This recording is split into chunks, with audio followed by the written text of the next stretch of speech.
Hi there. Just a few announcements for you. This Saturday is the Northview Color Run. So if you have not gotten signed up for that yet, please make sure you check Blooms. Like I said last time in our message, I will be there as a color thrower. We're still looking for some volunteers. So if you are willing to help in any way, let me know, and I can get you connected with either some course guidance or help setting up or tearing down. I know they are still seeking people for that, but it should be a super fun time. And like I said, the point of this run is to enjoy time with friends and family on Saturday and to help raise money to improve the trail at the site of our school.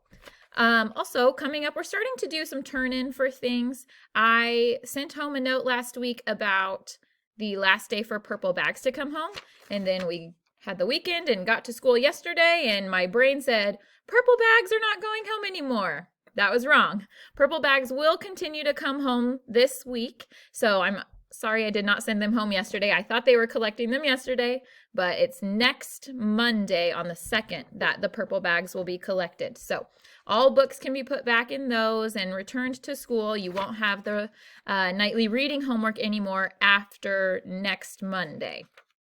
And what else do we have? Next Monday is also our core value assembly.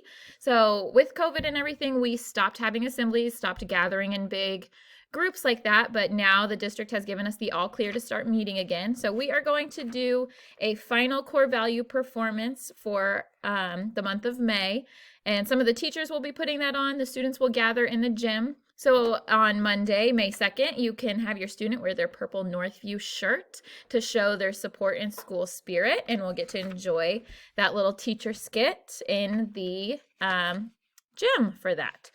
Also, coming up next week, Field Day is on Friday. So the bright orange note went home about that.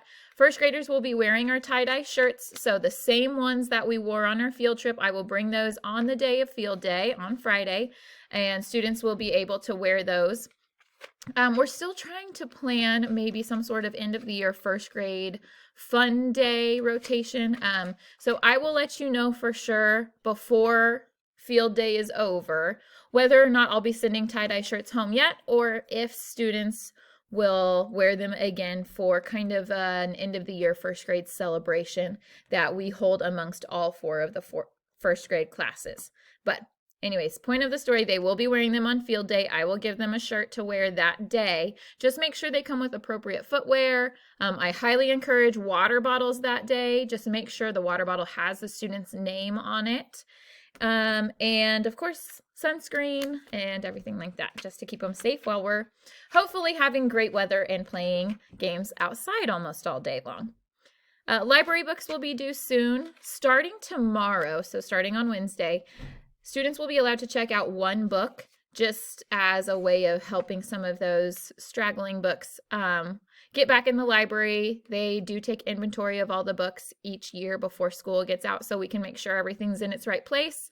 If you have missing books, your child will get a little half sheet of paper that's white sent home with the title of the book and how much it will cost if you are unable to find it. You can just send that money to school if you have searched and cannot find the book that it says is checked out under your child's name. And of course, if you have questions about that book, you are free to welcome to email me or our librarian. We can kind of work together to try to hunt down each book. Other than that, that's everything I have for now. I will contact you with more updates as they come. Have a good evening.